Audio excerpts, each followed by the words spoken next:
Okay, so hello again, everybody. I think, as I said, the majority of you have attended at least one of the other webinars this week because this is a series of 4. So I'm going to keep my introduction fairly short this morning. For those of you who don't already know me, I'm Donna from EdLab, and I'm going to be moderating today's session. And today's webinar is about better online communication, and that's going to be delivered today by my colleague Christina from the Language Center. And she's got many years of experience in delivering, but also taking part in online education. So it's great to have her with us this week. Can you just say a quick hello, Christina? Good morning, everybody, and welcome today. I look forward to sharing this session with you. Fantastic, thank you. And as with all of the other webinars, we'd really like to hear your thoughts and your questions as we go along. So please feel free to use the chat function that you can find at the bottom of your Zoom screen to get in touch with us. We'll keep an eye on the questions that come in during the presentation, and we'll address the questions themselves during the Q&A, and that's going to follow directly from the formal presentation. We've also got the opportunity to enable your audio so that you can talk directly to us. So if you have questions that you'd rather pose via the audio, please just send me a message in the chat and I'll turn that on for you. Also joining us for the Q&A this morning is a panel consisting today of myself along with the speakers from the other webinars this week. So we have Stefan and Oscar with us. So Stefan, can you just say a quick hello and introduction? Yeah, hello everyone. So my name is Stefan and I'm with the Faculty of Science and Engineering. Thanks. And we've also got Oscar. Yes, good morning everyone. Oscar van der Weijgaard here for EdLab. Fantastic. And I think with that, we can now hand over to Christina. Okay. Welcome to today's webinar about better communication and online education. This is, of course, a collaborative effort, which we're very pleased about. It's been brought to you by the panelists who are from faculties, from the University Library, from EdLab, and I'm from the Language Center. My name is Christina Markanastasakis, and my background is in digital technology for education. I'm the project lead for teaching innovation with the Language Center of Maastricht University, and I teach academic English. So I thought I would frame today's discussion with a question or an aim. And the question is, how can you communicate more effectively with students in courses which you deliver online? And this is perhaps something that is in all of our minds, because when we're not physically present in the same place as our students, we often wonder, how can we get those students who are normally quiet to engage? Well, let me tell you the outline of today's webinar. I'm going to give you a little background information because this is all framed with the theory of community of inquiry. And I'm going to talk about how you can establish teaching presence in order to engage your students more effectively, and also about the importance of feedback and communicating feedback more effectively, in addition to the ways that you can support student discourse. And also, I'm going to, at the end of the presentation, talk a little bit about social presence and the importance of being authentic and the ways in which you can do that. So in terms of the background community of inquiry, this is a theory that has been established by Garrison and colleagues in 2000. He and his colleagues based it on John Dewey's previous theories that John Dewey had studied this in 1938 about practical inquiry, and he had a particular view on this. And Garrison and colleagues established that educational experience depends on 3 key factors, which are social presence, cognitive presence, and teaching presence. And the whole idea of the relevance here is that community of inquiry improves communication by a feeling of connection between physically distant learners, and a sense of belonging and interdependence between learners, and more effective information flow. So the whole idea here is a collaborative, co-constructive effort in meaningful engagement during the knowledge sharing process. And hopefully this will lead to increased group support, commitment to a sense of shared inquiry to the group, and to cohesion, so that students are active in the process of sharing and pursuing and exploring concepts and knowledge. So establishing teaching presence. How can we do it? Well, there are three key components in teaching presence, which are instructional design, and that includes setting the curriculum of the course, setting all of the organizational aspects of the course. Facilitation of discourse, which includes establishing the course climate, the atmosphere, the way in which everyone in the course communicates. Also reinforcing students' contributions within discussion. And direct instruction, which includes summarizing a discussion made by students and presenting content throughout the course and asking questions, intervening at essential moments to elicit further discussion. So in terms of teaching presence and the importance of instructional design and communication, it's very, very important. In all my years of experience, I've noticed it's very important to be as clear as possible at the start of the course. Right? So to organize the learning experience and right before the course starts, make it clear within your learning management system, which of course is going to be Canvas. On the front page, don't make students search for this information. Make it absolutely clear. Create links so that they can find intended learning outcomes very easily. Make sure they're clearly and concisely stated. And let's not forget, in the current era, we don't spend a lot of time reading because we have to read so much. So make sure they're concisely stated. The course manual should be available. There should be a link to it, should be on the front page. Students should not have to search for it. The assessment format should be communicated in the virtual learning space. It should be clear at the start because let's face it, students still today, they often wonder, how will I be assessed? How will I get my reward at the end, which is the grade, right? And how will that lead to my further goals that I intend to accomplish after this? And you should definitely, in the instructional design, establish Netiquette criteria, which means how are we to interact with each other online? And of course, if you're thinking to yourself, I don't really know at this point, well, just try something. Try what you think works, right? And then in your next round of the course, obviously you're going to make improvements. Don't expect yourself to be perfect right off the bat. Now, remember, in terms of facilitating discourse, in a traditional classroom, students get a lot of course information from each other in the moments before and after class. So it's amazing how they somehow, through osmosis, seem to understand when the exams, when the tests are going to happen, when assignments should be handed in. And we can kind of rely on students to tell each other the essential information.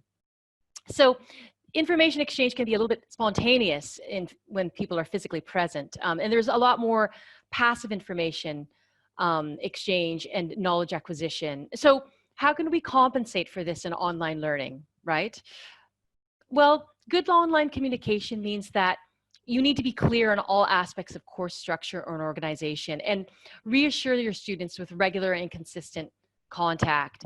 So you need to be present. You need to make sure that you don't delay your responses. And in addition to that, if you so wish, if that sort of passive information exchange or that exchange between students is important, you could also spend some time setting up a kind of chat space where students, at the beginning, you'll have to spend more energy and time sort of getting it going and getting students to interact. And after that, students will be more willing to be present on it.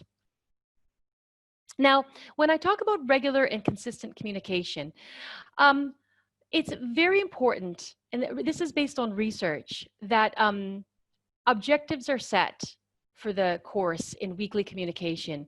You should definitely come back in contact with your students at least once a week with a kind of welcome to week, whatever it is, right? And that could be in the form of an email. As Baden said yesterday, I recommend a short video. Sending videos is getting easier and easier just from your own smartphone. As we know, it's hard to send a video. We all feel a little self-conscious. I feel a little self-conscious now. I'm being recorded, but nonetheless, it's better to show your smiling face or your, physical presence to your students. Sometimes that can more clearly communicate what you'd like them to understand than something that's been written. It depends on you and what your goals are. Or you may want to just post the goals for the week in the discussion forum and scaffold that with specific tasks and questions for students. And You may ask yourself, oh my gosh, that sounds just so much, that sounds like it's just an awful lot of work for me to do. Well, remember, you're saving time in online communication and getting to and from your physical classroom. All you need to do is just rethink how you organize your time and set yourself reminders to do these things. I always set myself a reminder on a Friday to send the welcome week message, or, or at least prepare it so that it's ready to go on Monday. You may want to do that on Wednesday or Thursday of the previous week, but give yourself some time to do this. And setting those weekly objectives, you'd be surprised how students respond to this. It's like, even if they've gone off on some kind of mental trajectory because they've had so many other distractions, it really kind of corrals them and musters them, brings them back into the fold. So setting weekly objectives through consistent communication is very, very important. Now, be patient and reiterate important information, okay? Now, this is very important. I conducted a completely asynchronous 9-week course this year, and what I noticed was, although I had clearly communicated course objectives at the beginning of the course, and I was very active in the first 3 weeks, which was considered to be the first section, it wasn't until the second 3 weeks that the students really sort of understood and picked up on what it was that they were supposed to do. So I had to spend a lot of time in that first section of the course reiterating and repeating, and just be patient with that, because it does take time, especially in this context, for students to get into the flow of it. And that's one rule with online learning.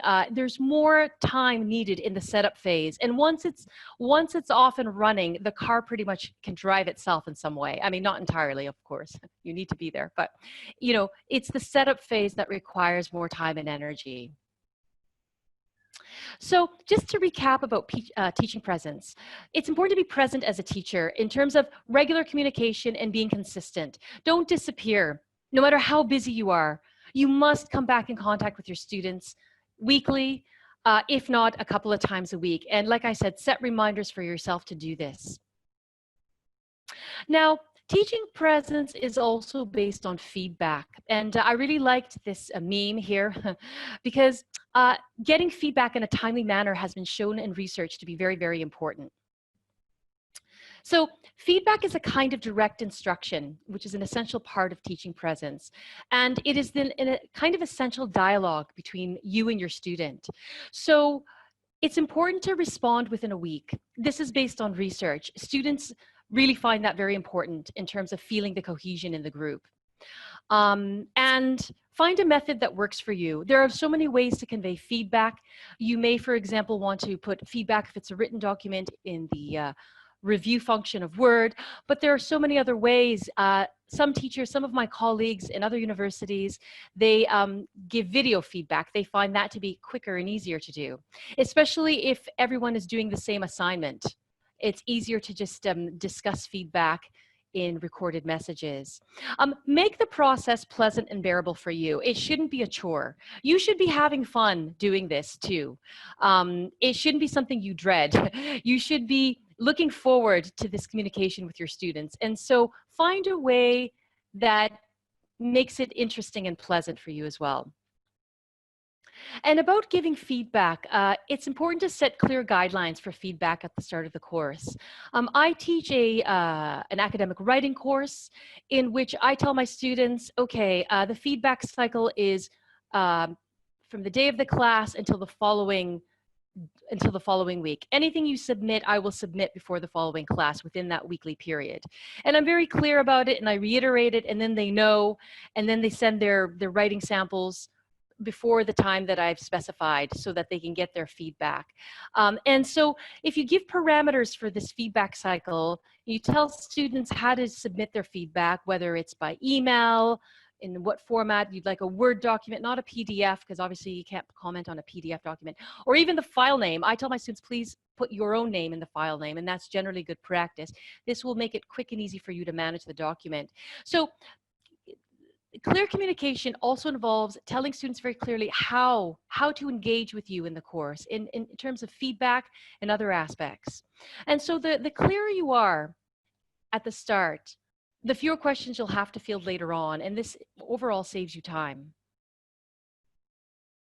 So Feedback is also related to cognitive engagement, because when you clearly and in a timely manner communicate your feedback, this creates cognitive engagement for students. And it's important in a writing course, for example, it's important to remember that it should be an iterative process. So if I give my feedback to students in week 1 or 2 or 3, then they should have time to think about the feedback, assimilate it, reintegrate it, and then I'd really like to see what they've done to improve their work. So when you respond quickly, they're more likely to come back to you quickly with their improved document or their revised piece of writing, and indicate to you that they have reflected critically on concepts. And what we really want to see here is that our feedback has led to deeper levels of thinking. And you know, students have responded, they've engaged, that they've gone to a deeper level, and that they've questioned their own work and themselves, and then shown you something that is new and improved in the next round of feedback. So I'd like to move on now to another aspect within community of inquiry, which is the importance of supporting student discourse.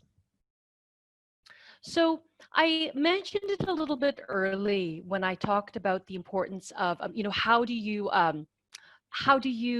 replace the student classroom grapevine, where there's a lot of passive exchange of knowledge spontaneously at the beginning, at the end of class? Well, you should support student discourse both for more informal exchange and for formal exchange. So online discussion between students is important to learning. And in my own research, where I studied the way in which distance learning students interact with each other in discussion forums, which is asynchronous, and real-time chat, I noticed that there was an increasing blurring of lines between sort of personal and academic. So you've got to set this up so that students want to engage with each other online. And sure, I mean, they will definitely talk about their personal sort of lives in some way, but you need to set tasks and ask questions to elicit interaction. Keep an eye on their posts, and hopefully what will happen is, in the process of hanging out together online, they will have the academic discussion, and you can intermittently intervene with comments to elicit further discussion. You should be there present in the discussion forum that's going on between students at least once a week. You don't need to make a long post. This is a myth. You just need to show that you're there, that you're watching, right? Students need to know you're there. You'd be surprised how big of an impact that has, even just a comment or a question which you come in with after a long discussion thread, because they know you've been reading. And it's very, very important to their feeling of being supported. So more specifically, in terms of how you could use your intervention, you could use it to ask a question to elicit further discussion, to reinforce students' understanding, right? So if they've made a comment or they've expressed their understanding of a concept, then you could come in and support them in this. You could summarize a variety of perspectives that have been expressed within discussion forums. You could, if they've you know, which often is the case, they may have some misperceptions. You could come in and diagnose these misperceptions and ask further questions and get them back on the right track. You could provide further information and links to other articles. You could address their concerns. There may be a heated debate. You could identify the areas of agreement and disagreement and then create new discussion threads. And you could encourage and reinforce students' contributions. So again, this is just about being present and showing them that you're there and that you are supporting their contribution to the discussion. Christina, sorry to interrupt your flow. Would you be able to just move your mic a little bit further back? We're picking up some noise. Okay, yes, sure, Thanks. Okay. Okay, I'm going to talk a little bit about social presence and being authentic. So this is also very important in terms of setting the climate for learning. Right? It's very important to establish yourself and to ask others to establish themselves in the learning space as real people. And this will enhance the social cohesion and social presence. And overall, the group commitment, the group cohesion and commitment to the learning process. So I always insist on personal profile pictures within the learning management system. So I ask students to upload their personal profile picture to Canvas if I'm using Blackboard Collaborate Ultra for an online webinar. I ask them to upload their profile pictures. It's important always to provide a welcome message and to encourage others to provide welcome messages, right? To encourage a little bit of that informal interaction, which would normally happen before and after class, and to create a space in which they can include their personal experiences, because it's less daunting to put forth your academic perspective when we are talking to real people on the other end. Set up an informal chat space so students can interact, and you can dip in and out of this with an emoticon. As mentioned, there is an increasing trend toward informality in academic discussion, and this is because of the blurring of boundaries between the formal and the informal. This is a trend that's been studied and shown. So it's very important that you create different channels, both the discussion forum, the informal chat spaces, and that you dip in and out of all of them. Now, yesterday there was a question during Baden's presentation about video. I personally insist, unless a student has a serious internet problem, that they use their video if there is a sort of live teleconferencing session. The students have lots of reasons why they don't want to use video. I understand this, but I tend to push for that. And if they can't, then they must at least upload a picture. The reasons that I would accept non-use of video are very, very few, right? And so it's important, because I notice in all my years, and I've been teaching online since 2011, and I always tell students this: I'm much kinder to the people I can see. I'm much harsher in my feedback when I can't see the other person. And that often is a great motivating factor to the students as well. And it's true, you'll find this as well. It's important that you see who you're talking to in order to engage more effectively with the others. So my final words are: try to have fun with this process. Communicating online should be fun. You know, being present is really more about, it's not what you do, it's how you do it. And find a way that works for you so that you can also feel engaged. You're also a participant in the process, because education is no longer a case of teachers delivering knowledge to students who are consumers of it. We are all participating in this together. So in conclusion, create a sense of belonging, which includes clearly communicating the objectives of the course. What are the shared objectives? Establishing clear course structure and regular contact. Providing feedback in a timely manner. Make sure it's within the week. Supporting student discussion and discourse. Making sure they know you're there. And encouraging social presence is as best as you can. Really push for it. And this will enhance group cohesion and improve communication. These are my references. You will get the slides, and all of these links lead to the actual articles. And finally, I'd like to leave you with: make sure to use humor if you feel comfortable doing so. I'd like to thank you all for coming, and I'd like to open up the floor to any questions that may arise. Thanks once again. Thank you very much. And I can see a few questions coming in already. Just to clarify a few things, yeah, the session is being recorded, and yesterday we created a new webpage to host them all on, so I'll send around the link as soon as possible. I'll also post it in the chat in a little while. The slides will also be available, as Christina said. I guess there were a few complicated questions about, you know, yeah, are there privacy issues if you're asking your students to submit videos and they're being stored on Canvas, for instance, and that kind of thing? Do you have a take on this, or is this something that we need to discuss with the GDPR team? Well, my personal view on it is, if students are willingly providing their own video, then that is implicit consent, right? The issues with GDPR come in when I, as a teacher, am recording the session and storing the video on my personal sort of laptop, which is, you know, often what happens, and I'm not storing it correctly. Then that's when GDPR becomes an issue. But if students record a video, upload it to Canvas, then really they have, you know, they imply that, yes, I approve and a consent to have my video broadcast. Mm-hmm. Absolutely.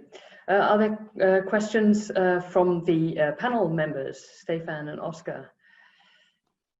Well, I would sort of further to the previous one. I would like to echo a question that was posed a little bit sort of earlier in the chat, sort of about the balance between sort of your presence in your teaching role, either being supportive or maybe more perceived as sort of being by the students as sort of being controlled. So there is this fine line between hey, I'm there, I'm interested in what you're doing, or I'm watching over your shoulder, sort of.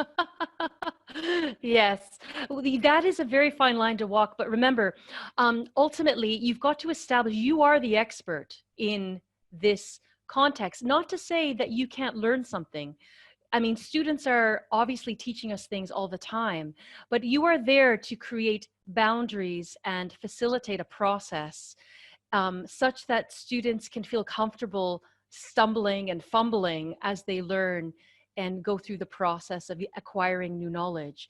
So you want the knowledge to emerge from within them, but you do want to jump in, right? I often think of it like, let's say you're teaching someone to swim, right? You want them to splash around in the pool a little bit, but obviously you're going to sit there on the side and watch very attentively and see what's going on and jump in if you see they're really getting into trouble or something is really wrong. So it is a fine line, but I think most people who have been trained as educators, have acquired this or are in the process of acquiring if they're new to teaching, that walking that fine line between, I wouldn't call it control. I would call it more like supporting and supervising the facilitation process of students learning together.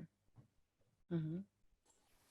And maybe I can add to that, because there were also some discussions and issues with webcam use, for example, in tutorials. Mm-hmm. And I think it was okay for students not to turn on a webcam or not having a webcam like in period 4, maybe in 5, because we were still in the emergency remote teaching. But now, yeah, they signed up for teaching. They want a high quality education. And I think then a prime factor is being visible, being able to connect with each other and with the tutor, for example. So what I did, for example, in period 6, then we had a project period, 4-week research. And actually the students showed up, and I looked at all black screens, and I was thinking, oh my God, is it going to be such a group work? And I just made a joke about it and saying that, okay, if you would enter like a physical classroom, would you have a black screen in front of you and we couldn't see you? And then I saw quickly turning them on their webcams, they were laughing, broke the ice, and we could turn off. So I think you should discuss it at least, and you should already at the start, talk about the expectations that you have, for example, regarding to the Netiquette that you also mentioned. Yes, yes, and that's got to be clear at the very, very beginning of the course, your expectations as a teacher. Because as you say, we're no longer in emergency mode where people are forced because, perhaps they signed up for a face-to-face class. Now we are signing up for online courses, and there will be an increasing number. I teach, as I said before, courses that are taught in this format, live video conferencing. I teach on Blackboard Collaborate, where the students don't show their video, but I do insist they upload a profile picture and they contribute to the chat. And that actually, you'd be surprised what you can learn about others through their chat contributions. And then I have completely asynchronous courses. So students will have a greater choice. If they are really shy about a live video teleconferencing course, perhaps they will have I do think that things are developing quickly and they will have other choices in future. But I agree with Stefan. It's important to now that they're signing up for it, to insist on it, because it really enhances the group atmosphere and cohesion. Absolutely. And tomorrow, Stefan will also be running a webinar on group dynamics. So we'll go into this topic in a lot more detail. But I think, yes, setting the ground rules when you start is essential. But what we've also noticed in the last few weeks is that students really follow your example as well. So if you start with your video on, your webcam on, then the students are also more likely to put their cameras on. So it's also how you come across and leading by example. And of course, it doesn't just count for the students that are perhaps shy to be in front of the camera for the first time, but of course, as teaching staff, perhaps we're not so used to that either, especially if the session's being recorded. Yes. So for us, it's also a barrier, and it's scary the first time. And I think having the opportunity to practice. I know the first time I used Zoom, I just created my own meeting by myself to see how it looked and how you want to come across. So take that time to experiment a little bit and to gain your confidence. Also, maybe ask some colleagues whether you can try something out with them for the first time, because it is new for a lot of people. But yeah, we'll come back to more on this topic tomorrow. Yes, I'd just like to address a question I noticed further up in the chat about WhatsApp, informal chat space, WhatsApp group. Yes, I'd like to address that. Now, When I did a distance learning master's with Nottingham University in the UK, and we use the director of that course used something called Kakao Talk, which is the Korean, I suppose, WhatsApp. And she chose that because it wasn't necessary for students to share their telephone numbers. So there are such apps out there. We all use WhatsApp mainly in this part of the world, but there's also, I have a number of students from China, at another university where I've worked in the past, and we used WeChat, which you can also sign up with using a QR code. So again, you don't have to share personal details, but it is important. And one good thing about using a chat space and finding out which one they use. If you have a group of students, ask them, maybe do a little poll, which one do you use? Because that way, I find it's effective in terms of if I need to convey some information quickly, I know they're not going to miss it if it's in their chat space, which they look at every 5 seconds. And of course, they're going to have a group with you possibly and a separate group where they talk about you. And I always actually encourage my students to have the formal group with the teacher and their own group where they talk to each other without me there, because that is very, very important for them to have a non-supervised space in which they exchange information. Now about WhatsApp, if they start the WhatsApp group, then they have consented, whoever signs up to that has consented to sharing their personal details. So once again, if they share it themselves, then I don't think there are GDPR issues.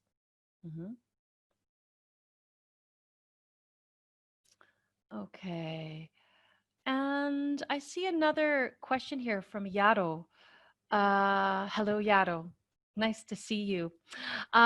What is one of the greatest barriers to creating a sense of belonging in a virtual setting?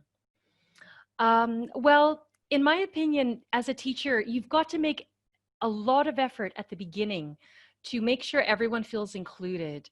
And that involves everything from responding to everybody's message, right? And being patient. Somebody said somewhere further up, patience is a virtue. It is. Be patient, respond to everybody's message, respond to people's requests. If you feel it's something that it could be put to the group, then do so. Make sure that there's no one in the group who feels sidelined in some way, right?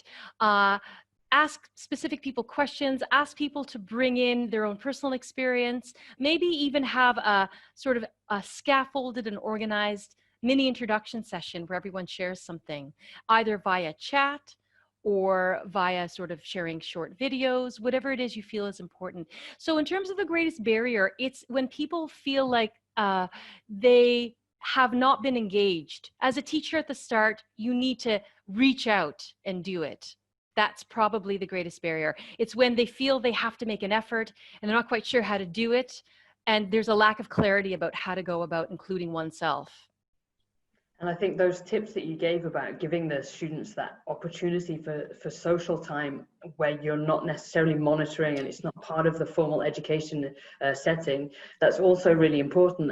But I think in periods 4 and 5 where we were thrown into an online situation, in some ways, if you go, okay, I'm going to give my students a virtual coffee break where we have a 10-minute break and I'm going to step away and I'll just leave the students to chat informally, that kind of thing really helps with getting the students to bond with each other.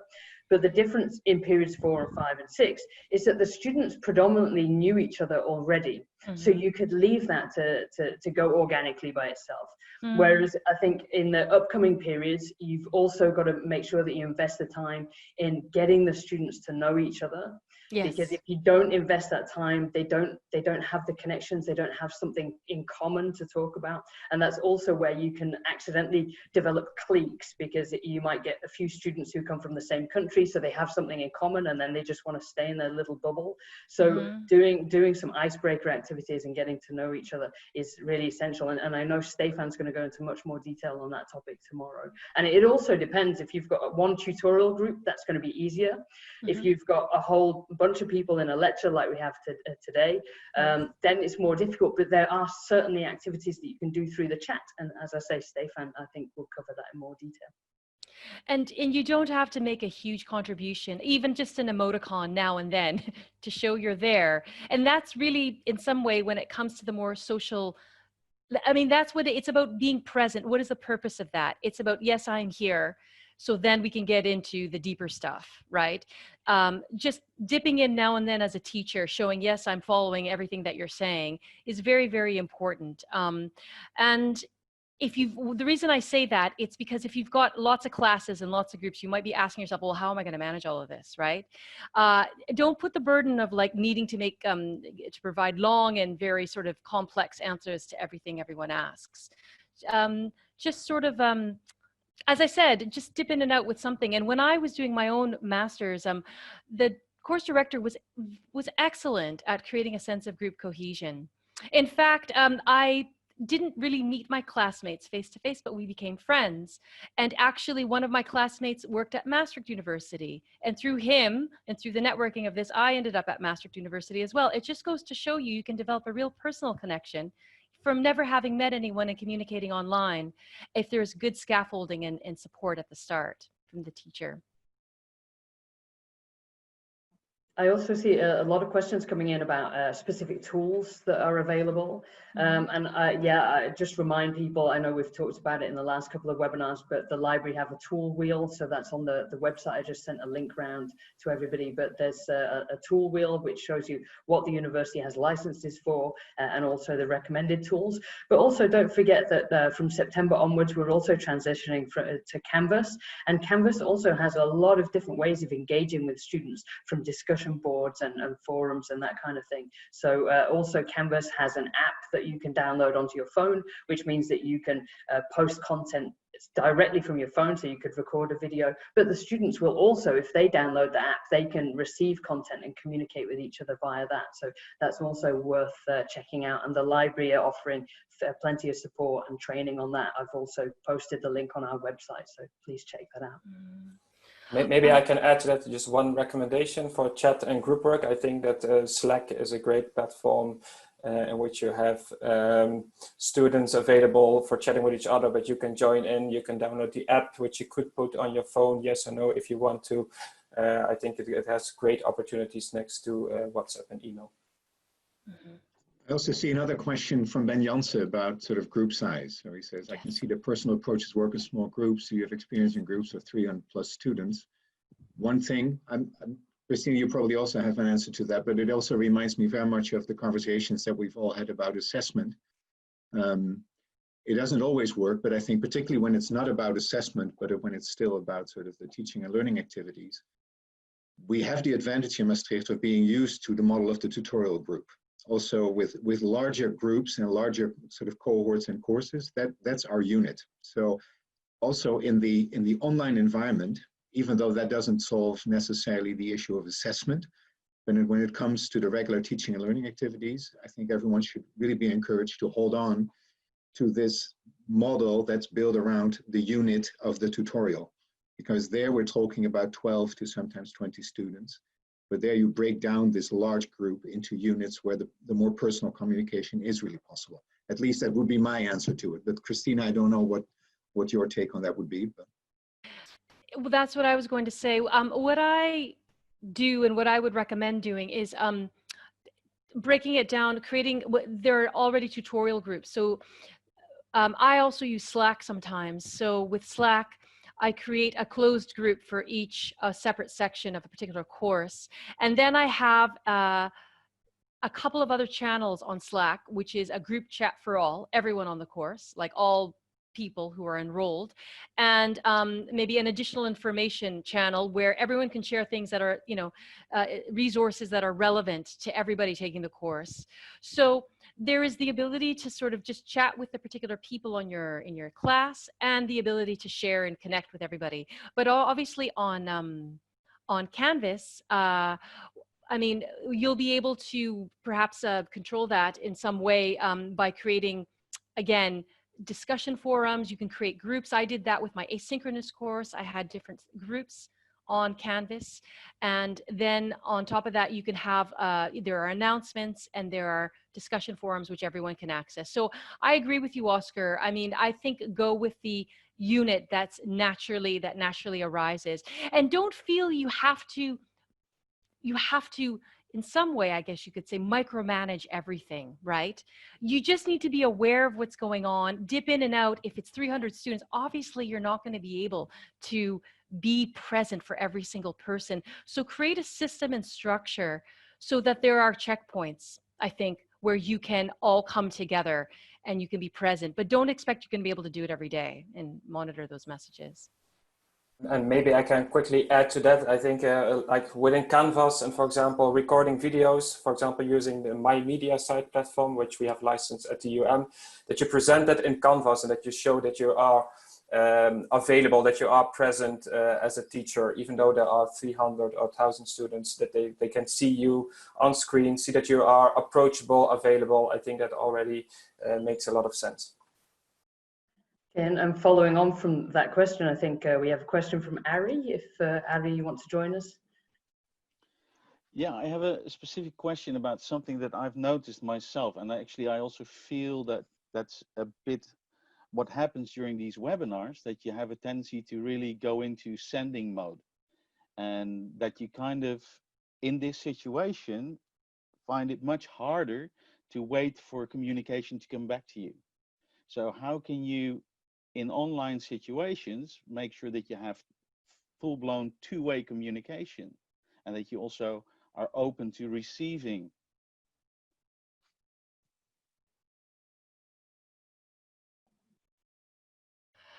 So if I've understood correctly, your concern relates to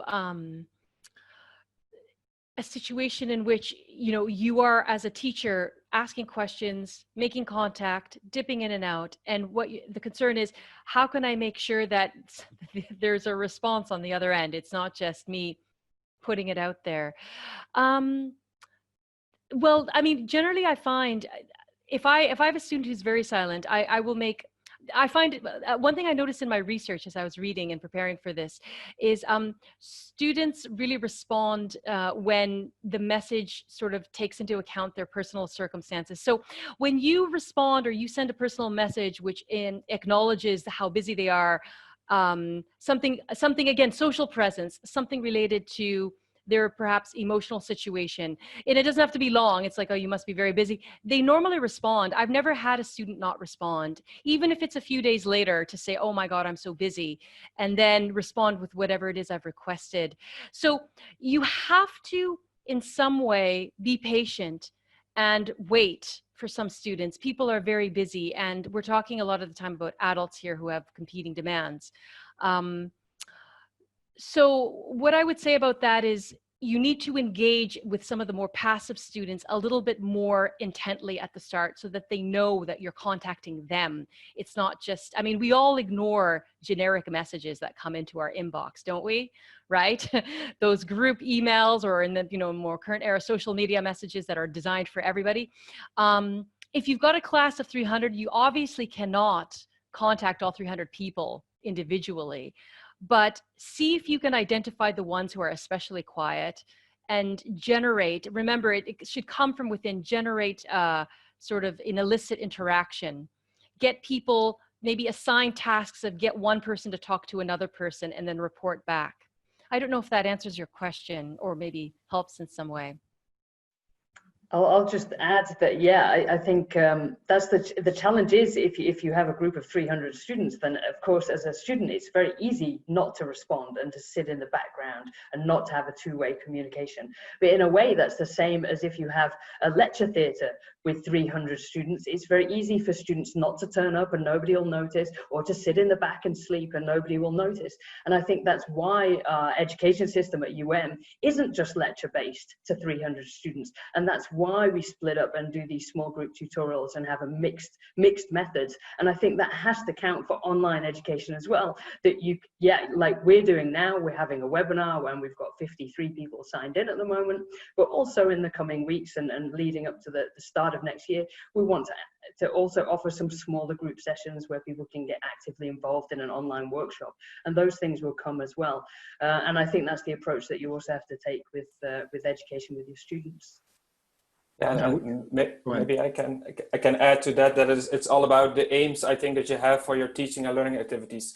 Is your aim to acquire knowledge for the students, then I think just a pre-recorded video would do the trick. But if you then want interaction, I think then you will go to Q&As, virtual office hours, these kind of things to really restructure the aims that you have with your teaching and how you want to deliver it. Yeah, and I think sort of generally this whole online situation also lays bare a lot of things that we either take for granted or we don't see them. And it relates, I think, very much to Ari's question about sending. In this context, it becomes even more important that students really feel that to whatever extent, but they have part of the ownership and authorship of a course. And I think that relates very much to the CCCS principles that we're not just sending knowledge and sending to them how they should process that knowledge, et cetera, but it's a challenging task, but we're trying to create the context in which students can feel, oh, even though maybe the intended learning outcomes of this course are already set, how I get there and why it means something to me is also up to me to decide and discover. So setting students to work in a positive way, sort of creating sort of the conditions for their learning, rather than just telling, okay, now you need to memorize this, or now you need to learn this, and tell me what you found, and tell me how that is going, and tell each other how this. So sometimes you're witnessing the conversation rather than being right in the middle of it or steering it, but by showing that you're there, you're not sending and shutting the other shutting up the students, but you're showing that you care for their learning process. It sounds a bit soft, perhaps, but I think that's really critical.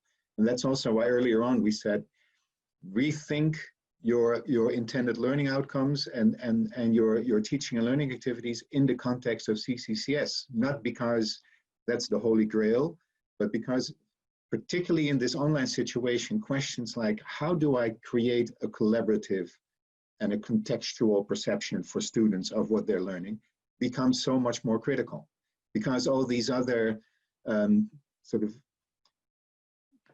informal interactions that Christina also mentioned at the beginning, just being in the classroom together, are not there. And when they are there, we're maybe from a teaching perspective, we're always assuming, see, now they're working on this, but they may not.